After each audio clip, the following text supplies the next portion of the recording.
All right. Hello, everyone. My name is Rachelle Brisson. I go by she, her pronouns, and I am the Events and Engagement Coordinator at SMU DataArts. I'm going to give a brief physical description. I'm a white woman in her mid-30s with shoulder-length brown to blonde curly hair.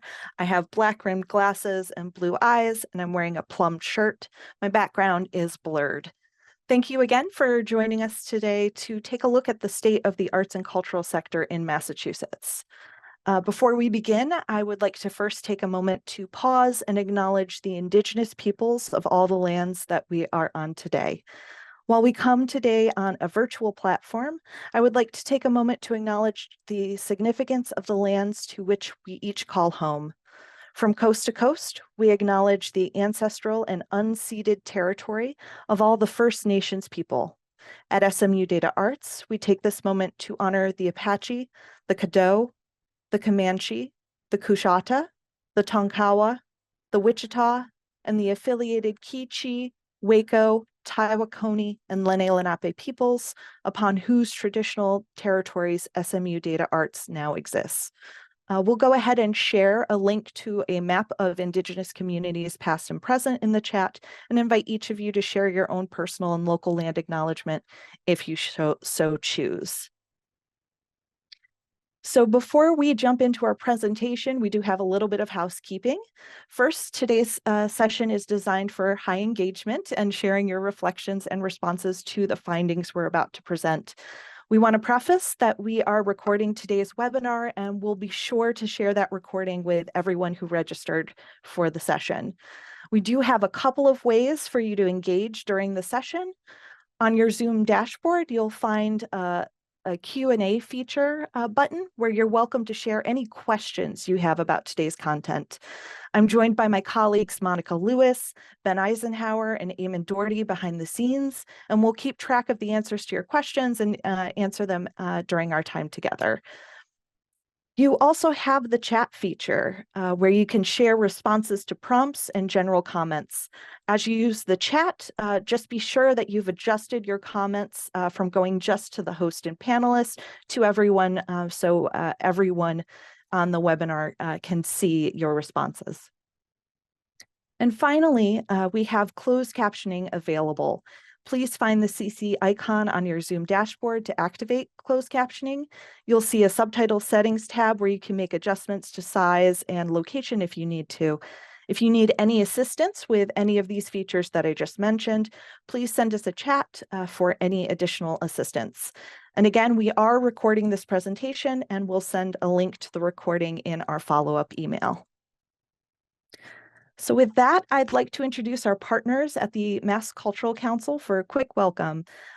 Michael Bobbitt is the Executive Director at Mass Cultural Council, and Sarah Glidden is the Program Manager of the Portfolio Organizations, Operating Grants for Organizations program at Mass Cultural Council. Welcome, Michael and Sarah. Thank you so much, Rachelle. Hi, everyone. Michael Bobbitt, Executive Director of Mass Cultural Council. I am a Black man with a lighter complexion and a shaved head and a goatee. I'm wearing a pink shirt because it brings out my natural, beautiful honey tones. And behind me is a bunch of art.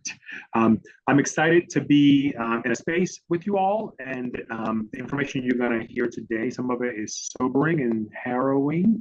It should not be a surprise given what we have been going through in the last few years.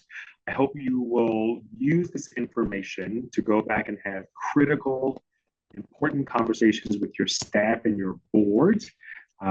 This information aligns with a lot of information I've been reading on a national scale.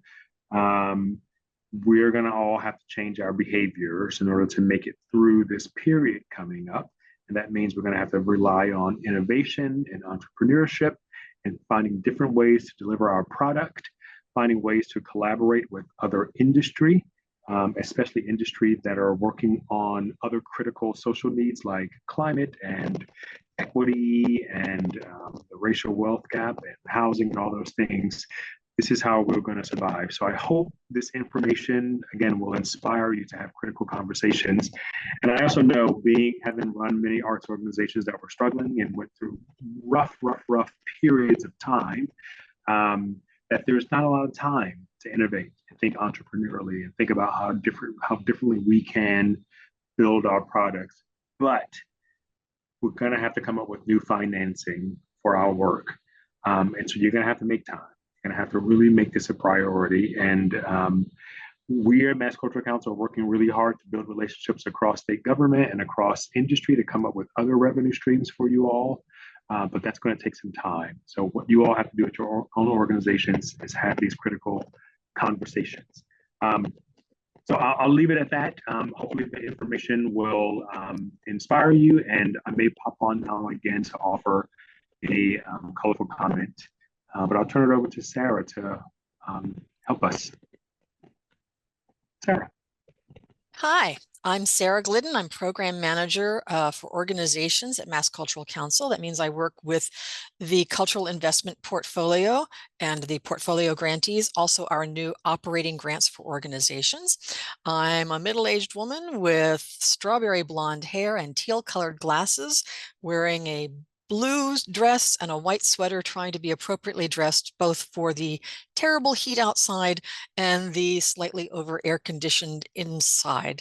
Thank you so much for joining us today. You'll see the link to our website in the chat. If you are not already registered for our e-news, you can do that on our homepage. You'll get information about programs, opportunities, information about what we're doing, applications, deadlines, all the rest of the reminders, and information about what is going on with Mass Cultural Council. Again, just want to thank you all for the work that you have done in adding your information to the cultural data profile over the years. That kind of information is what makes research possible. I'm going to pass it over to Liz Quinn. Any of you who have ever called the help desk at SMU DataArts, you've worked with some of Liz's staff, and you know how fabulous and supportive they've been, and what great partners Liz and her team and everyone else at SMU DataArts has been with us for the many years that we've had this relationship. So thank you so much, and I'm going to pass it to Liz. Thank you, Sarah.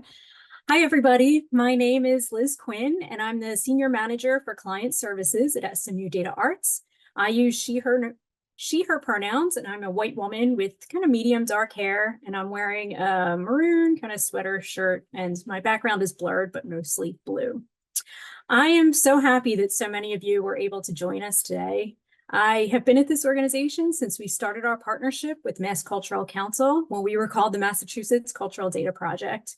Back then, we had a separate phone line for the support center for each state we worked with, and I was the lead on answering calls from Massachusetts. So if you've been at your organization as long as I have, we may have spoken on the phone in the past. We thought a good way to kick off this webinar would be to share some fun facts of our work together through the years. So our official launch date for the state of Massachusetts was June 1st, 2009. And since then, 839 organizations in Massachusetts completed 6,847 CDPs. 4,481 reports were generated, allowing organizations to analyze their own data, as well as how they compared to other organizations through the comparison reports. Through over 5,000 calls made to our support center, Massachusetts organizations have contributed valuable insights and data to the arts and culture sector, including they served over 298,148,433 audience members through in-person programming. They also held over 1,435,801 distinct programs and spent over $20,705,282,470 while bringing in $24,534,087,927 in total income. So next, here's some information a little more specific to your work with Mass Cultural Council. 3,935 unique funder reports were generated for Mass Cultural Council. And of those, 2,846 unique funder reports were generated for the cultural investment portfolio. And you can see the details on the other programs right there as well. And for the CIP, it was by a total of 371 organizations over the years. This presentation and report we are discussing today would not have been possible without the participation of the organizations who spent their time tracking and sharing their data through the CDP. So thank you to all of you. Entering data into the CDP is not all about funder reports.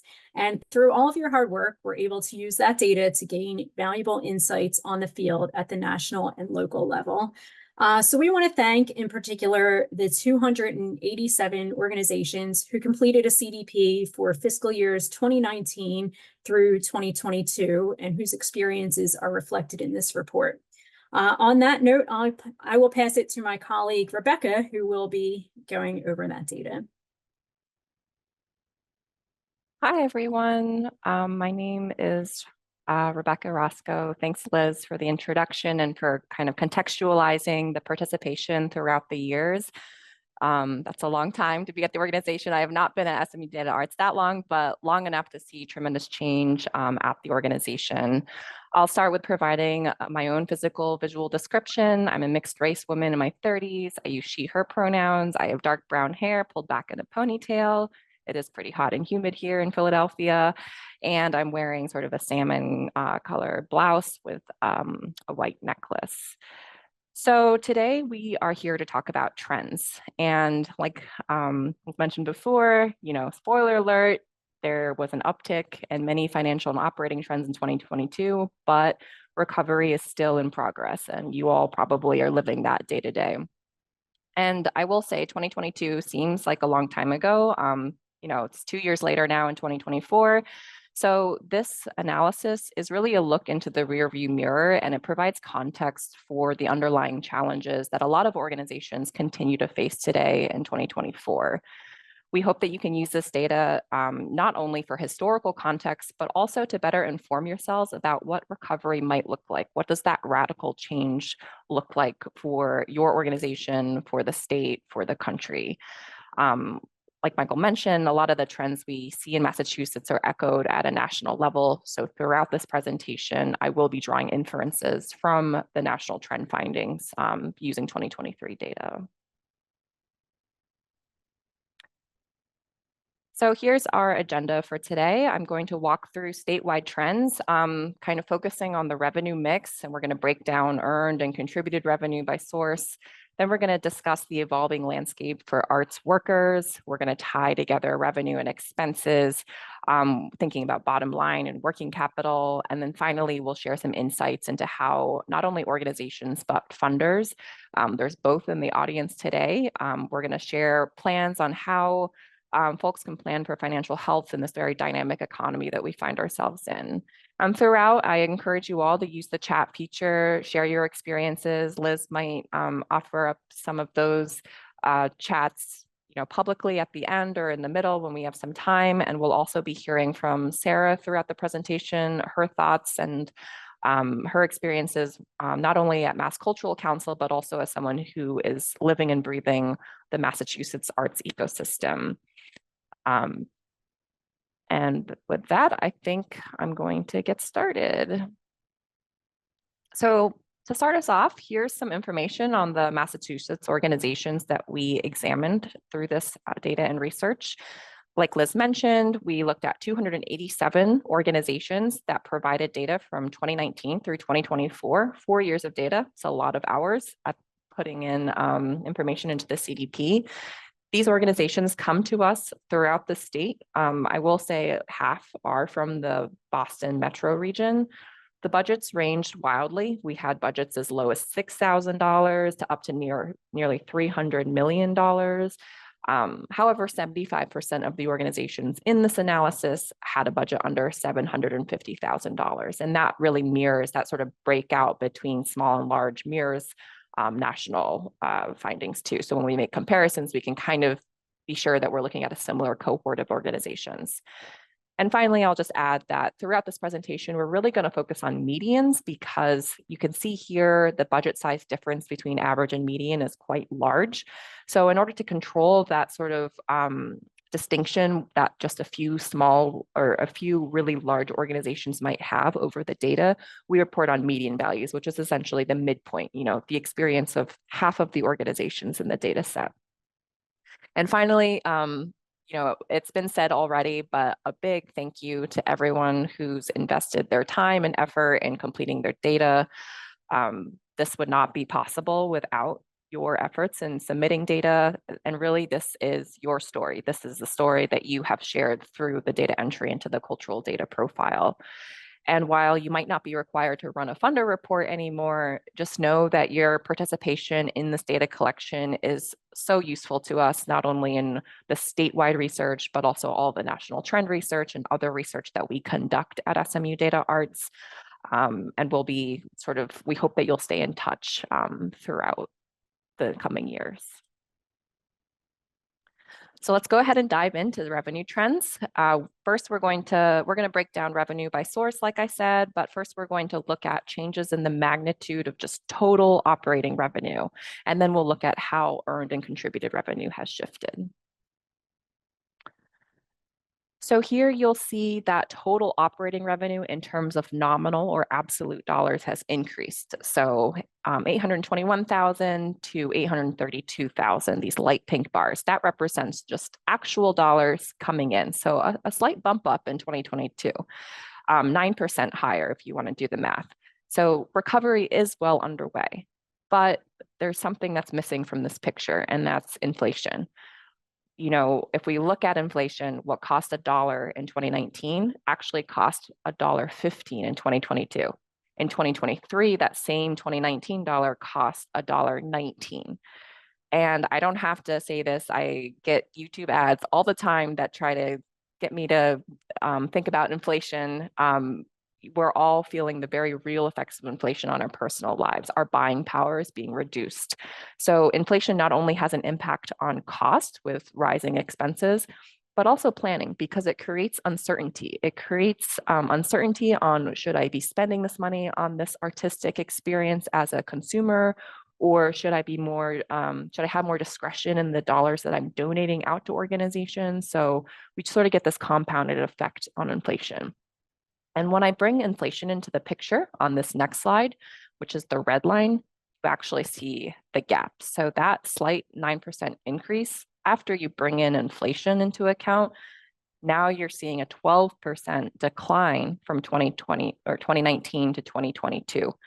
So dollars coming into organizations actually had 12% less buying power in 2022. And this is repeated on a national level. And I'll just pause here quickly and get a reaction from the Mass Cultural Council team. What have you heard when it comes to inflation and how that affects your grantees and just organizations in the state in general? What I'm hearing from folks is, of course, the uncertainty about planning for the future, because no one knows how that inflation will continue to shift and how it will continue to impact them, and also what it means for both the participants in their programs who are purchasing subscriptions, tickets, experiences, but also how it impacts their ability to make contributions. So instability, I think, is the big message. Yeah, that's thanks for sharing that. And I think that really does kind of sum up what we're seeing in the data. Michael, did you have something to add? No, Sarah hit it all. Great. So to kind of dig a little deeper, we're adding expenses into the picture. So I removed the sort of the absolute, that light pink bar. So we're focusing just on inflation because inflation matters, and we're adding in expenses. And you can see that that blue line, which represents expenses, the blue bar, is lower than the red revenue bar, even during the crisis when revenue was really volatile. It shows us that this cohort of organizations, and perhaps reflective of your organization, the state, and we also see this on a national level, that they were living within their means during the crisis.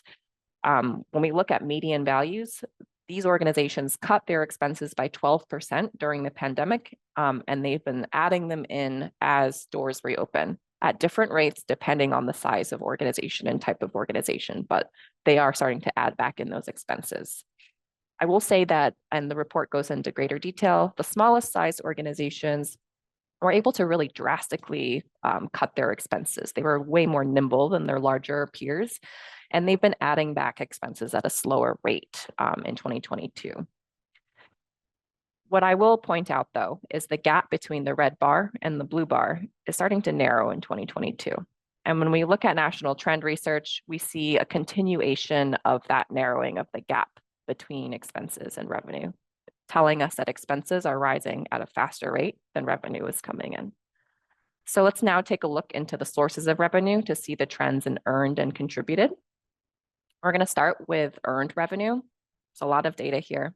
Focus first on the yellow dotted line. That is the overall trend line. So you can see, earned revenue dipped drastically in 2021, and it's coming back up to 2022, but none of those numbers on the right-hand side are higher than the percentages on the left-hand side. So we're still not back to 2019 levels. And national trend research shows a continued upward climb, but at a slow rate, a slow rebuild. Overall, right now in this analysis, earned revenue is 19% lower than it was in 2019 when we take into account inflation. And here we're kind of showing things by sector because I want to point out two sectors in particular. One is the other museum. So that's basically any museum that's not an art museum, science, technology, children's museums, history museums. They have experienced sort of not as big of a dip in earned revenue in 2021, and sort of like an even level of growth into 2022. Still lower, but not as drastic. On the flip side, we see theaters. And we all know how, and it's in the news a lot. We did a theater-specific report in Chicago.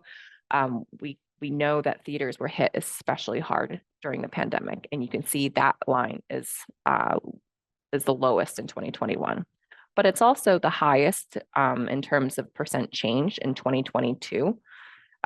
We saw, there's a huge increase, a quadrupling of earned income among theater organizations. And like I said, the broader report, which will be released later this summer, will dive deeper into attendance and ticket pricing trends and some more things that are correlated with earned sources of income. And I think we have a brief moment, Sarah, if you have any thoughts on this slide or Michael and want to share them out for earned revenue in particular. The only thing is I think we had 150 theaters closed last year. There hasn't been a deep analysis. So I'm looking forward to seeing the report you did in Chicago that points to what specific things there were. But theater was hit the hardest and it's having the hardest time recovering. But this aligns with everything I've been reading. Mm-hmm. Yeah, I know when we were, oh, go ahead, Sarah. I just also think it would be interesting to see this in the context of what was happening to audiences pre-pandemic, because I think obviously the fiscal 21 and 22, we're looking at organizations closed for part of the time. And then we're also looking at a slow recovery of people who are uncomfortable sitting in an enclosed space for a couple of hours with other people. But I think what we're also seeing is that audiences got out of the habit of theater going, folks who had been subscribing, going consistently, show up now for the big events, and it's a little harder to get audiences to attend on a regular basis. Some of that is just a real speed up of the issues that we were already seeing before the pandemic. Yeah, I think that's really great context provided by both of you on just how this was something that was kind of already happening before and then was exacerbated during these years where we couldn't operate at our full extent. So now we're going to take a look at contributed revenue. So contributed revenue saved organizations during the crisis. It exceeded inflation by 21%. So 21% after we adjust for inflation. If we're just looking at absolute dollars coming in, that's 39% growth in the dollars. So now the question becomes, okay, what was the driving force behind this growth? So to answer that, and out of sort of the detail, oops, I just gave away the answer. So to answer that and to go into the detail of contributed revenue sources, the CDP asks for this level of detail where we can't get it elsewhere. And so it allows us to see what sources of a contributed income really drove that growth. So of these 5 sources, you can see for the most part, every bar has remained pretty steady, indicating that perhaps if we weren't adjusting for inflation, it was the same, an individual gave $100 last year, they gave $100 this year. So it's not like they were losing money. It was just that for the other sources, inflation had an impact on the value of the money coming in. However, this light blue bar has increased a lot. And I gave it away, but I think you can guess that this light blue bar represents government support. Exceptional government relief that drove the rise in contributed revenue. There was a 4-fold increase from 2019 to 2022. This increase, this growth was highest among the large organizations. And when I say large, I mean budgets over $2 million. This mirrors national trend findings. We do see a slowing down of these funds in 2023, although they still remain higher than 2019.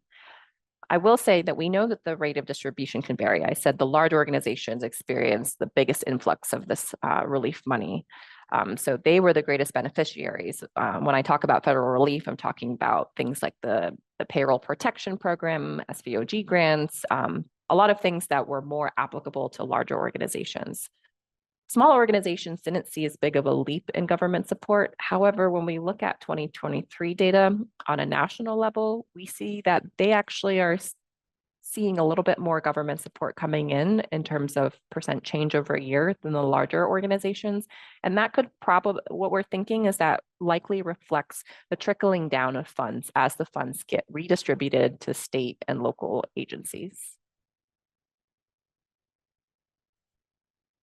So this image is a screenshot from a national shapefile of the country. So I will say the outline of Massachusetts is a bit curvier than you might be used to seeing, but I wanted to share this sort of just statewide look because it gives us a look at the distribution of federal relief funding among the arts and culture, nonprofit and for-profit industries, everyone working in the art sector in Massachusetts, in the film industry, zoos, gardens, sound and entertainment, everything. It looks at all of those federal relief, PPE, SVOG, ARPA, anything distributed by the NEA or IMLS. And, there was no county in Massachusetts or in the nation as a whole that received, an exceptionally high level of federal relief when we adjust by per capita. We do see that metro areas received more dollars, but like I said, when you adjust it per capita, it sort of evens out. It makes sense that a metro area would receive more money because they have more arts activities, more people living in that region. On a national level, 89% of counties receive support from the federal government. In Massachusetts, 100% of counties received this support. And like I said, Boston's the darkest, representing the most amount of dollars coming in. All of this federal relief money, it's expected to be fully dispersed by 2026. So once all of this trickling down occurs, the question then becomes, what will be the future revenue engine that will sustain recovery and growth? Is there a revenue source that can keep up with rising costs that are still rising, but perhaps at a lower rate in 2024? We are seeing inflation start to calm down a little bit. And I saw, Michael, you came on camera. Did you have something to add to the government section? Just going to say what I put in the chat, that everyone's engagement in advocacy really helped us to get the dollars that we got. And so I just encourage you all, as you're thinking about radical change to your way you do operations, build advocacy and civic engagement into your practice, into your staff meetings, into your board meetings. You've got to stay connected and engaged. That's going to help us do our job. That's great. Thank you. Okay, so we discussed public philanthropy. Let's talk about private funding sources.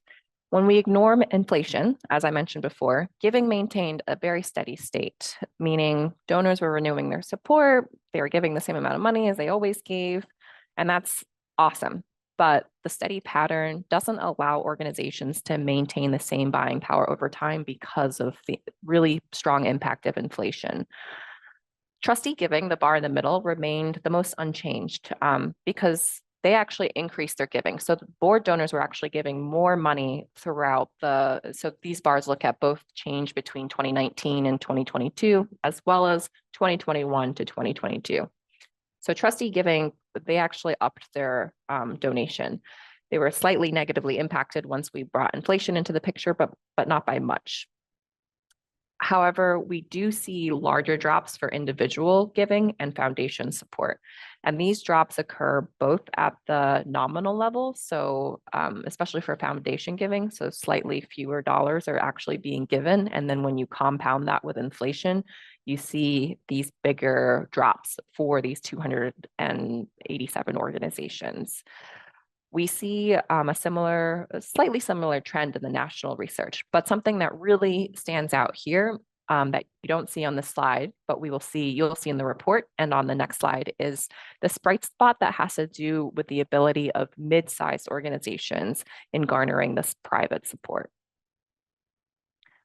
These are a lot of numbers, but I just wanted to particularly focus on individual support by budget size, and you can see sort of the raw values and then the inflation adjusted percent changes. So when we look at budget size, if you start at the top row, the smallest organizations, you'll see really big drops in individual giving. You also see pretty big drops for 2 million to 5 million, a 10% drop, and 10 million plus. However, if you look at the blue bars, you'll see a 58% increase in individual giving for organizations between $250,000 and $750,000 in annual expenses, and a slightly smaller, not slightly, an 8% growth in that next budget size up. I'm highlighting that one too because that $750,000 to $2 million cohort, those are the folks that got a huge influx in foundation support, a huge increase compared to other budget groups. So these organizations are doing something right. They're garnering support in some way. If we combine both of those groups together, we see that over a third of these mid-sized Massachusetts organizations observed at least a 25% increase in individual giving, even after adjusting for inflation. And 40% of the organizations in this cohort reported increases in foundation support.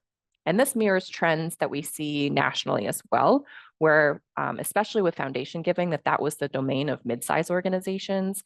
And then we also see in particular in that research, BIPOC organizations being able to really get additional support through individual contributors as well as foundations. And I was actually having this conversation with Sarah about the why and what's different about these mid-sized organizations. So Sarah, I'll invite you to kind of reiterate what we were talking about a few weeks ago. Sure. I think one thing that I hear from organizations is that this sweet spot that we're looking at is organizations that are large enough to have compensated staff, might have facilities. Those two things made them eligible for a lot of the support that was floating around through government sources and otherwise. I think there are also organizations that are large enough that are not, that their support network is more than their closest connections. A lot of our very small organizations, their universe is either hyper local or extremely connected to founders or operations of an organization. You get to the larger organizations and that network grows exponentially and allows them to tap into a lot of other resources. I think we're also seeing, I guess it really belongs more in the staffing issue, but what I'm also hearing from organizations that are hyper focused is that not all of their people are returning. Volunteers who have scaled back during pandemic have not scaled back to their previous levels of engagement. But boards that are more broadly representative of communities, more broadly representative of industry and business with assets, were able to support the organizations they were deeply connected to. Again, the really smallest organizations find it harder to connect with those individuals as board members in the first place, and therefore the connections weren't there for them to draw on when they desperately needed it. I think it all connects to a lot of what Michael was saying about finding different ways to operate. Yeah, and yeah, Michael, go ahead. I have a headset. I hope this is better. Yep, yeah, you're good. Great. I also read a report that funders, foundations especially, are rerouting their contributions to other social issues, literally away from the arts to things like climate and housing and racial wealth gap and all those sort of things. So that's why I say, as you're thinking about the product you're doing, maybe see how it can more intentionally connect with those other sectors. Yeah, I think the greater picture here is that the story isn't the same for every organization. We see distinctions between, these really large organizations that, yes, they got this government support. Maybe they're able to squirrel some of that away and fund future years, but that government support has gone away for them. It's no longer there. The small organizations, they constricted their expenses a lot. They're very flexible. They're relying on volunteer work. They're not having as many permanent staff, but is that a sustainable way to operate your organization long-term? And then these mid-sized organizations kind of represent a sweet spot where, they're not fully recovered, but the success there is if they're able to find their spot within the community that they operate in and leverage that, then they can kind of diversify and innovate based on the needs of their community, as you said, Michael. I want to turn it over to Liz to ask if there's anything in the chat that we should share about whether this is resonating with folks, if folks have particular questions that we want to share out broadly. Is there anything been in the chat, Liz? Hi, yes, there was a couple of questions.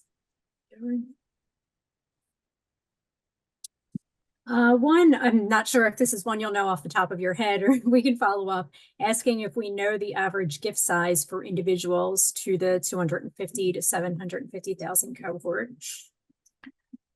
Yeah, I wouldn't know that off the top of my head for individuals. I will say that for foundations, the average number of donors remained the same. So when we say that those mid-sized organizations increased their foundation giving, it meant that they were able to garner more money from the same pool of foundations, it seems. We don't know for sure. We don't ask for foundation name in the CDP, but it does look like it's not like they're getting more small gifts from more funders, that they're really able to leverage more support from those foundation donors. And I don't know if that's the same story from an individual donor perspective, but it's definitely something that we will explore in the full report.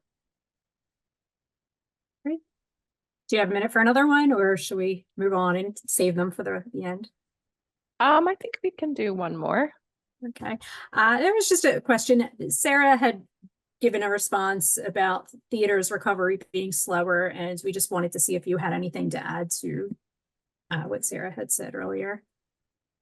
Yeah, we do see that theaters have rebounded the most. They've added back in expenses at a much higher rate than other sectors. And we've seen that they also lowered expenses at a much more drastic rate. So their fluctuation is, those hills and valleys are the steepest for theaters. So that is concerning, because that's not sustainable to have this constant sort of reactive stance. And I think, as Michael mentioned, you see that reflected in some of the closures that are happening.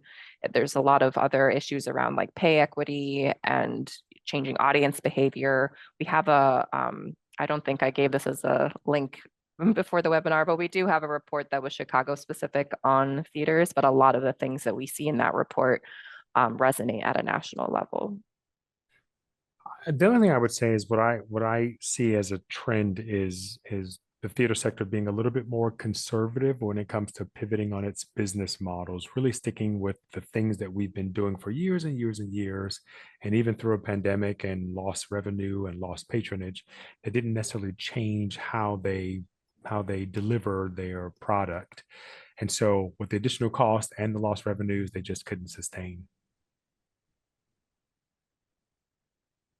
Thanks, those are great. Just wanted to add to this that we did some research before the pandemic. We did some research using data from the CDP and identified that theaters were disproportionately represented in our own analysis of organizations that were more fragile financially.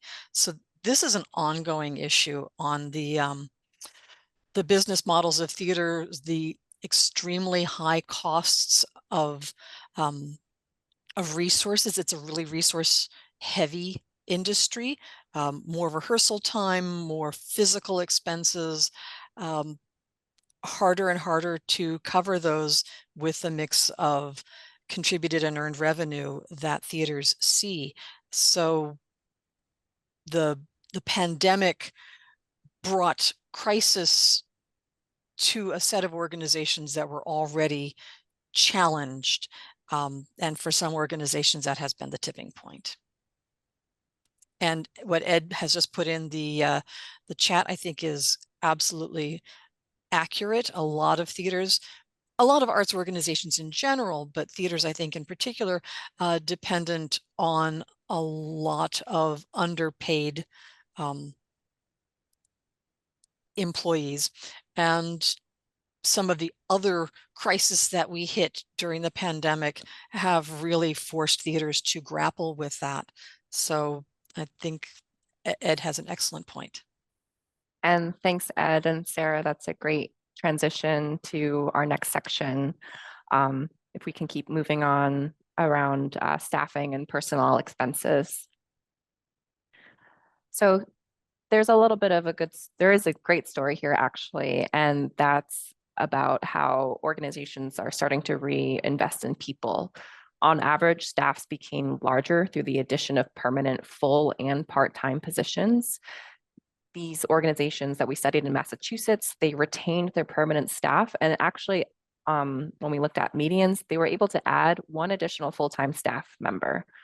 This trend was stable regardless of organization budget size or discipline, and it's also reflective in national trend findings, which also point to a continued retention of this slight growth in permanent staff positions in 2023.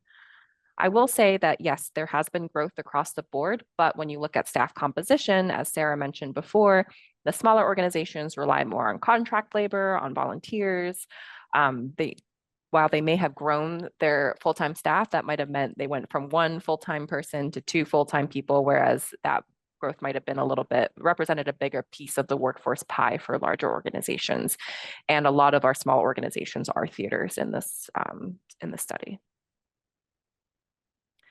So I just added a line here to the same chart, and that line represents personnel expenses. So it's very related, and that's to be expected. This growth, when we look at national findings, this growth continues in 2023. Growth in compensation has exceeded growth in inflation for organizations across the board. I will say, remember I mentioned before how small organizations, and a lot of those small organizations are theaters, they constricted their expenses the most in 2021, and personnel expenses still remain 28% lower in 2022 compared to 2019. So they might not be hiring their contract labor at the same level that they were doing in 2019. They might be depending more on the labor of these contract workers, and that might translate into more flexibility for personnel expenses. But the question is that a sustainable way to maintain a workforce if you're expected to put out so many programs and so many offerings, but you're doing it on the backs of fewer people? And this idea of burnout and employee retention and equitable pay, that's a huge flashpoint right now. It's a huge issue, as Sarah and Ed mentioned. As a point of reference, we can look at publicly available economic data in the US among anyone who says that they're an artist or an artistic worker working in the nonprofit arts sector. So that would be like anyone who's employed in the arts or freelance artists, anyone in the nonprofit sector working as an artist. And the average salary of those folks in the US is $33,000 a year. And that's for a family of 4. And that is only slightly above the poverty line. So while the story here in this analysis is that we are experiencing a focus on employee retention and having more personnel expenses, the fact is that this is an issue that has been bubbling before the pandemic and continues to bubble up to the surface and be top of mind for the sector as a whole as we think towards future generations working in the art sector and making sustainable living wages.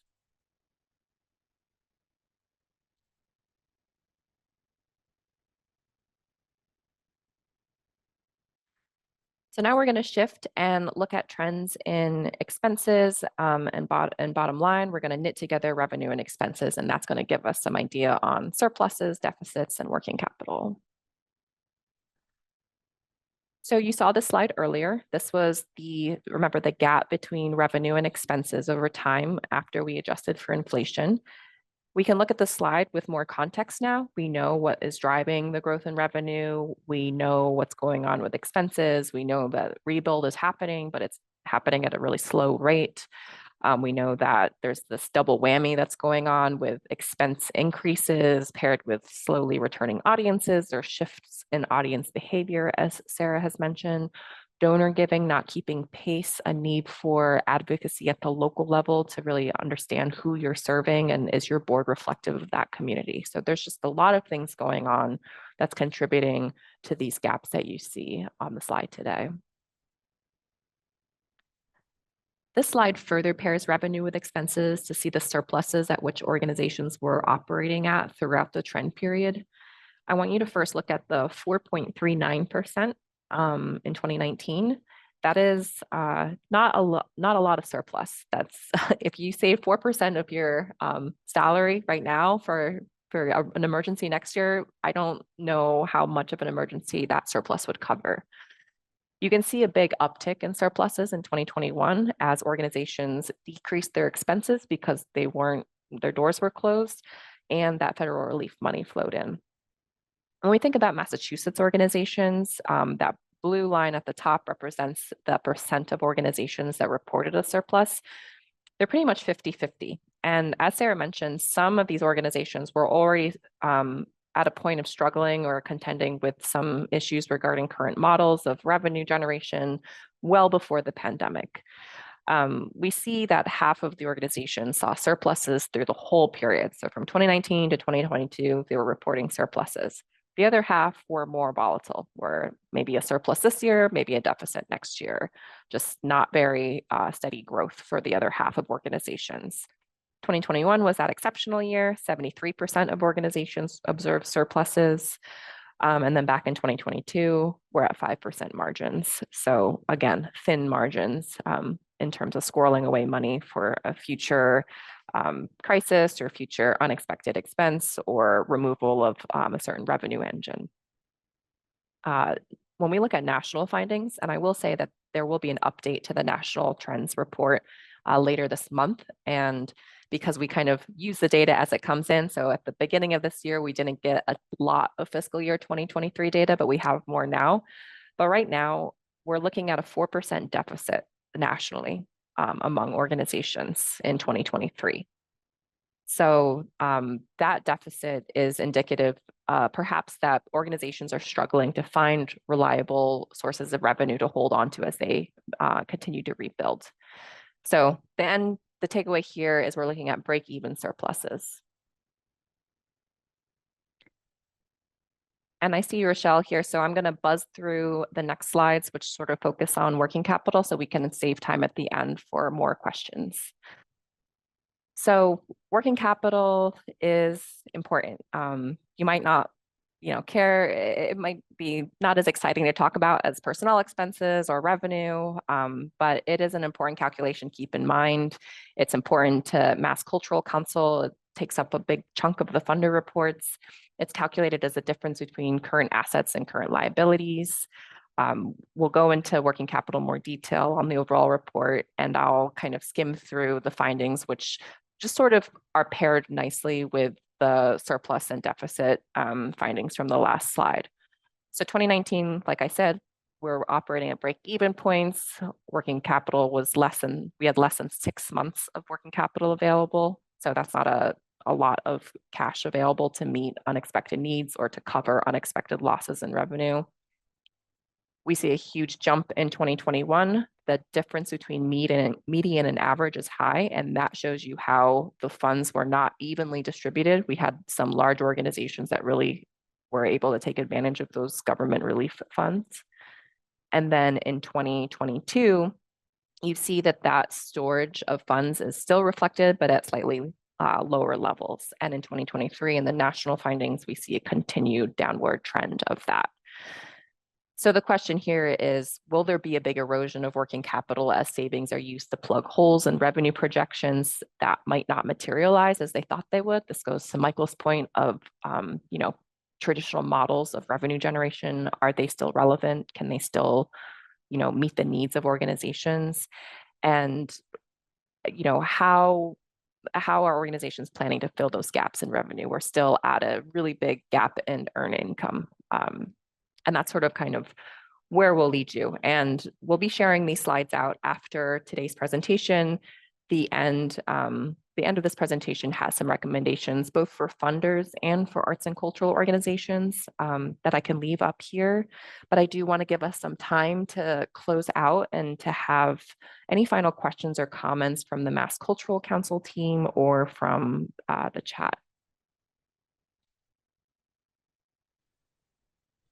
Just that I hope this information is, again, good information for you to go back to your organizations with. And I think that the suggestions here are critical, and we're working on finding professional development opportunities for you all when it comes to learning, entrepreneurship, and innovation, but that won't be online until next year. So whatever you can do on your own to start thinking about how to incorporate that into your work and really being creative and innovative. What I know is that we can do this. We did this during COVID. We all pivoted and we all became extremely entrepreneurial. I think we need to extend those kinds of tools as we look at this long-term recovery, which I still think is going to be another 5 to 10 years. So keep working hard, find ways to innovate and do the thing that you do best. We are all professional innovators and creators and imaginators.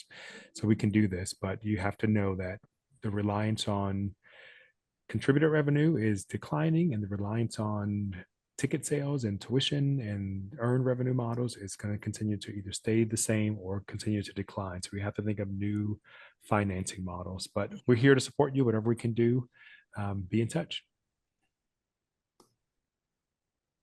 Yeah, I think my message would be, if you are an organization that was somewhat fragile before the pandemic, for a lot of those organizations, the pandemic was actually a reset moment. The influx of cash, the scaling back of expenses and programming, as you can see it there in your chart, left organizations with more working capital than maybe they'd ever had a chance to eliminate debt and to really think about their organization's opportunities and options.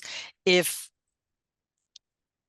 in the current day you've simply gone back to business as usual, you will find that you are in the same fragile place again. So it's really a moment where we have to think differently about the models that we have. And the challenging thing about that is that changing the models won't happen just by individual organizations. It's really a sector-wide conversation and action. Great. I just want to say thank you again to everyone. Thank you for submitting your data Thank you for sticking with us through this tough conversation, but there are bright spots and there are stories of success and innovation.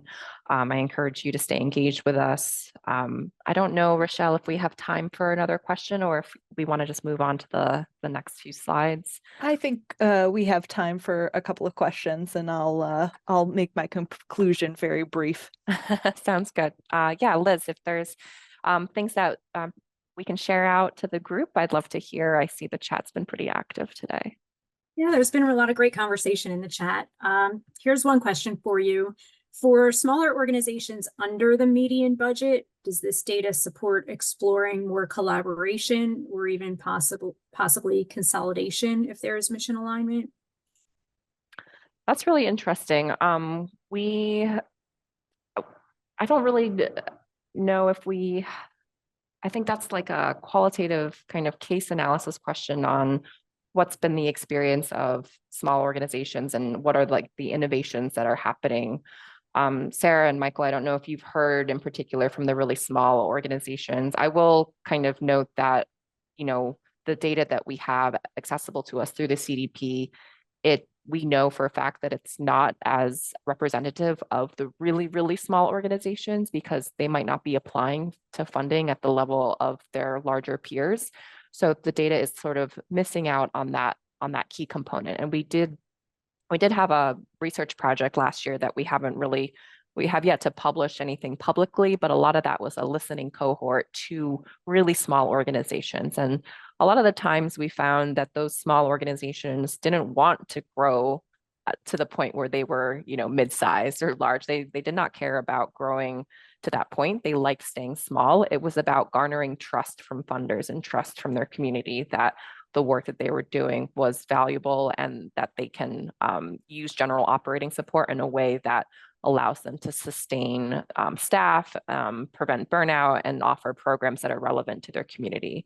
A lot of the experiences by small organizations are also exhibited by BIPOC organizations, which tend to be smaller in budget size. And we have some research that we've done particularly on sort of the success stories and how BIPOC organizations have been operating in this ecosystem, which presents a lot of barriers, not only to BIPOC organizations, but small organizations. You know, limited access to bank loans is a big one, historical inequitable access to funding sources. So it is a pivoting moment for the small organizations, and it's really interesting to sort of think about that as an innovative strategy, the idea of merging or combining forces. Franchising, nonprofit franchises is a model that doesn't get used often. I think it's a strong model because there are many arts organizations in different communities doing the same programming. And if they figure out an innovative way to combine and just be a franchise, it could save a lot of expenses and build a little bit more infrastructure. Yeah, I will share in our national or in our small organization research, we looked at census data on small institutions or self-employed artistic institutions, and a huge swath of them don't have 501c3 status. They're LLCs or sole proprietors. So that's a direction we see that's been going on, not just since the pandemic, but since, you know, for the last 5 to 10 years. There's just been a big part of that arts ecosystem for small organizations is comprised of LLCs and, you know, non-501c3 organizations. Yeah. Rachelle, you're back, so I think that we might be out of time. Yeah. We can follow up on either their questions that were posted after the webinar. Thank you. Yeah, thanks, folks. And just really quickly, Becca, if you don't mind jumping to the next couple of slides. So as Becca and Liz mentioned earlier, even though the Mass Cultural Council is no longer having a funder report as part of their grant process, entering your data into the cultural data profile is a free data collection survey for anyone who is interested in contributing their data to larger research. And with your data, once you enter your data, you have access to a wide variety of tools that is up there. Next slide. It looks like since we're at time, I will just briefly, we have a couple of events coming up, and we will send you the registration information for that in our follow-up. But I'll note, if you are interested in workforce demographics, we do have a conversation about that tomorrow, and we will drop a link to register in the chat. And I think that is all we have for today's presentation. Thank you so much, Becca, Liz, Michael, and Sarah, and to all of you for what was a very robust chat discussion for this webinar. Again, we will be sending out a recording and our PDF of the slides as a part of our follow-up. And if you have any questions, please feel free to reach out to us. We have Becca and Liz's information up on the screen. Yes, I'll just add to that. I know we had a number of grant makers who joined this meeting, and if you want to have similar research in your area, please contact us and we can talk to you about that. Yeah, thank you, Liz. All right, thank you, everyone. I think I'm going to, Sarah or Michael, do you have any last words that you want to give? Thanks, everyone. Thanks. Yep. Thank you. Fill out your reports, fill out your data. We want the survey. We want the information. And sign up for our e-news so you know what we're up to at Mass Cultural Council. Great. Thank you guys so much. I am going to close our webinar space. Have a great day, everyone. Bye now.